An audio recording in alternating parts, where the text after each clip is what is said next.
Hello, my name is Staff Sergeant Javon Smith, and you're watching The Force. Last week, our country witnessed the inauguration of our 45th President of the United States, Donald J. Trump. The peaceful transfer of power that has occurred on every U.S. Inauguration Day is a hallmark of our country's democracy.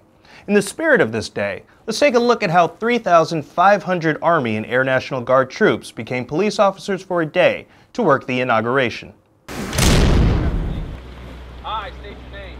I, Terrence Mann, Do solemnly swear do solemnly swear that I will support and defend the Constitution of the United States that I will support and defend the Constitution of the United States against all enemies, foreign and domestic. against all enemies, foreign and domestic. I'm excited, kind of nervous. I know it's going to be a lot of people and a lot of commotion going around, but I'm just ready to do my job. I've wanted to be in the military since I was 7, so it feels pretty good to be able to be near a president, to help defend him and assist him in ways that I need to, because I've been thinking about this for a very long time. The additional help the Army and Air National Guard provided during the inauguration played a large part in maintaining order and safety during the event.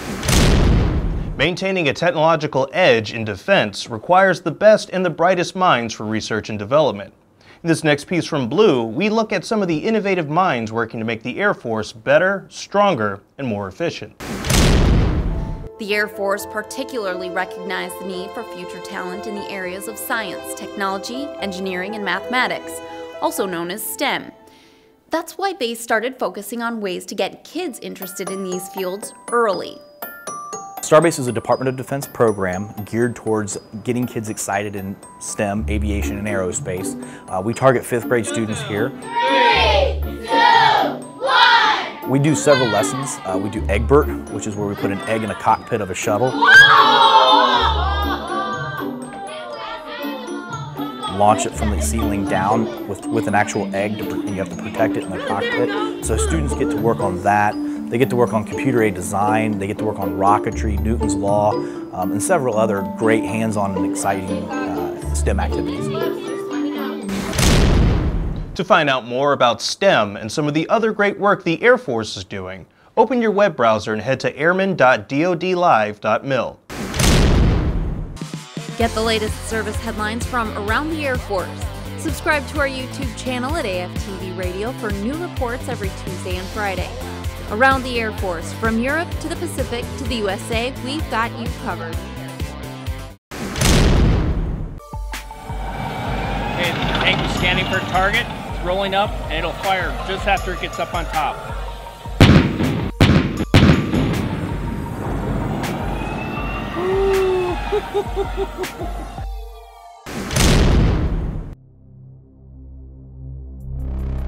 Close the distance, gain a dominant position, and finish the fight. The number one goal of our combatives is to strengthen the Army's core of soldiers and teach them how to close with the enemy and eventually come out on top.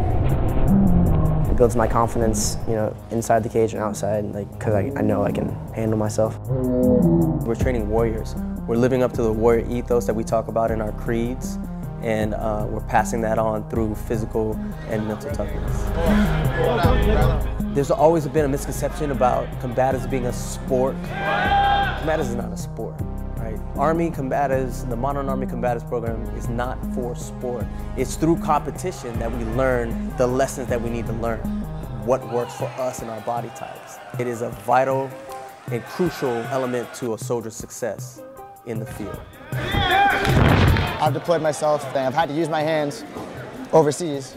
The fact that I knew I could gave me the confidence to know that I knew exactly what I needed to do. I think that every soldier needs that.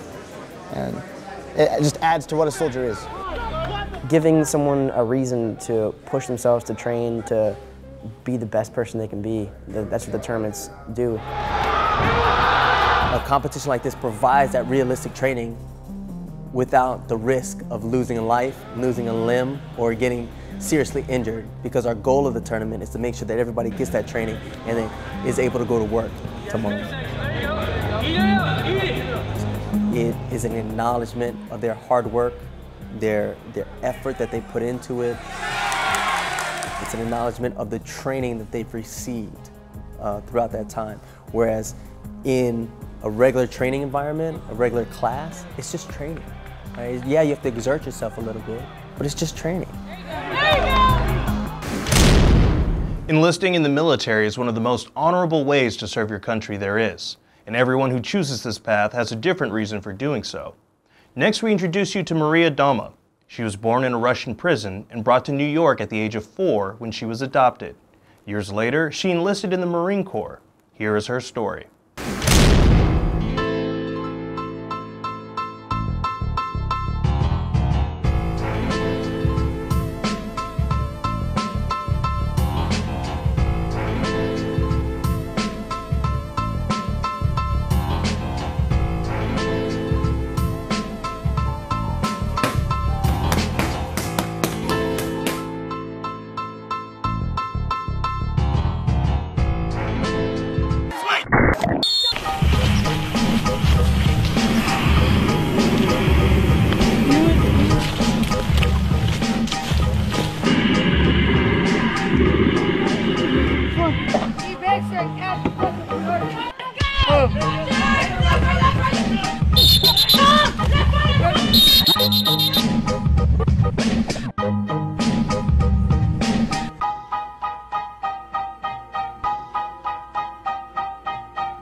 News, photos, videos, Marine Corps orders and directives, and Marine Corps social media content is fed directly from Marines.mil and Divids to the app, Marines Mobile, the official app of the Corps.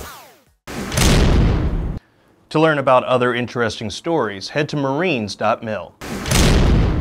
That does it for this edition of The Force. Check out previous episodes by going to DefenseTV.com or downloading the Defense TV app. My name is Staff Sergeant Javon Smith. Thank you for watching, and we'll catch you on the next edition of The Force.